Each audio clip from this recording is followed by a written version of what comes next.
Hello everyone.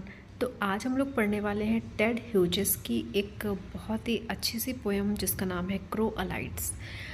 अभी तक हम लोगों ने जितनी पोएम पढ़ी हैं इससे पहले उसमें उनमें हम ज़्यादातर में हम लोगों ने क्या पढ़ा है, नेचर की ब्यूटी के बारे में पढ़ा है, प्रकृति की सुंदरता के बारे में पढ़ा है। हमेशा आप लोगों ने यही ही सुना होगा क्योंकि ज़्यादातर हमारे पोएट्स का यही एक टॉपिक रहता था, नेचुरल ब्यूटी पे लिख देना। लेकिन इसमें टेड ह्यूजेस ने नेचर की सुंदरता के बारे में नहीं लिखा बल्कि उसकी गंदगी के बारे में बताया। किसके थ्रू बताया? एक क्रो के थ्रू। मतलब एक कौवा है, वो दुनिया को किस नज़र से देख रहा है, उसे क्या क्या दिख रहा है, उसके बारे में यहाँ पर इन्होंने बात करी है। In the poem The Crow Alights, the narrator describes the world as seen through the eyes of the crow. एक कौवे की नज़र से कैसा दिखा उसे। तो यहाँ पे वो कहते हैं कि crow saw the hardest mountains steaming in the morning and he saw the sea dark spined with the whole earth in its coil.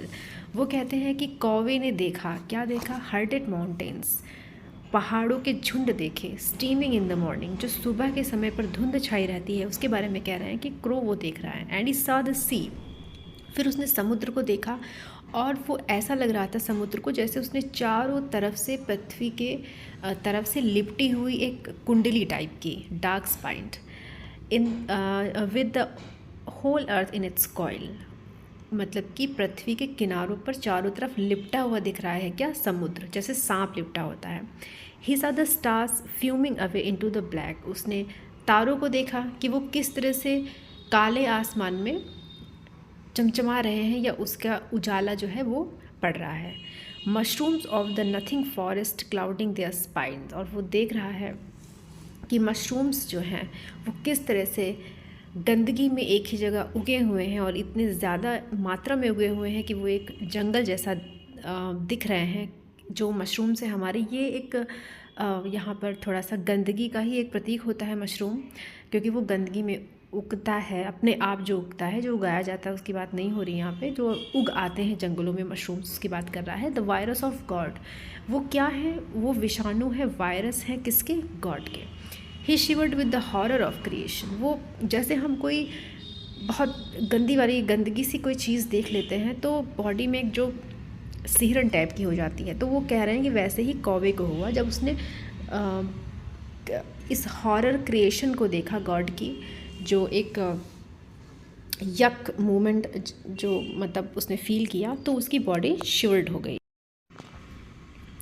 In the hallucination of the horror, he saw this shoe with no sole, rain sodden lying on a moor. उसने अपने hallucination में अपनी दृष्टि से, जो उसकी दृष्टि जिससे वो देख रहा है, उससे उसने देखा, क्या देखा? एक जूता जिसका सोल नहीं है, जिसका तला नहीं है, रेन सॉडन है, वो बारिश में भीगा सड़ा हुआ, लाइंग ऑन अ मूर, एक खाली ज़मीन पर पड़ा हुआ है। And there was this garbage can bottom rusted away, और क्या देखा? एक कचरे का कैन देखा जिसका बॉटम में जंग लगने की वजह से मतलब ख़राब हो चुका था, तो वो कचरा रिस कर नीचे में फैल के गंदगी फैला रहा था, ये मतलब हुआ इसका।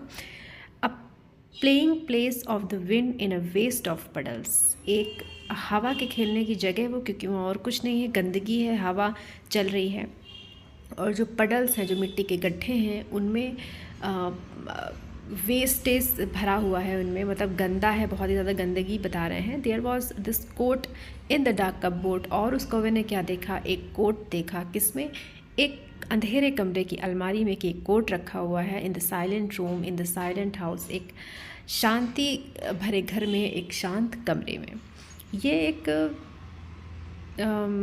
क्या कह सकते हैं इसको, उन्होंने ये बताया है कि जो ह्यूमन की लाइफ है उसके दो क्या कहते हैं, दो पहलू होते हैं। एक तो जिसमें खुशियाँ हैं, सुंदरता है और मतलब उल्लास है, और एक हो जाता है जिसमें गंदगी है, अंधेरापन है, ज़िंदगी में अंधेरा है, अकेलापन है। तो यहाँ पे वो उन चीज़ों की बात कर रहे हैं। There was this face smoking its cigarette, और एक चेहरा देखा जो स्मोक कर रहा है। Between the dusk window and the fire's embers, वो एक जो अंगीठी जलती है वो तापने वाली, जिसमें लोग तापते हैं, बैठते हैं, आग सेकते हैं, उसके सामने बैठकर एक चेहरा जो है वो सिगरेट पी रहा है। ये एक अकेलेपन का प्रतीक बता रहे हैं कि कितना अकेलापन है। Near the face this hand motionless है, बस सिगरेट पिए जा रहा है। Near the hand this cup, और उसके हाथ में एक चाय का कप भी है।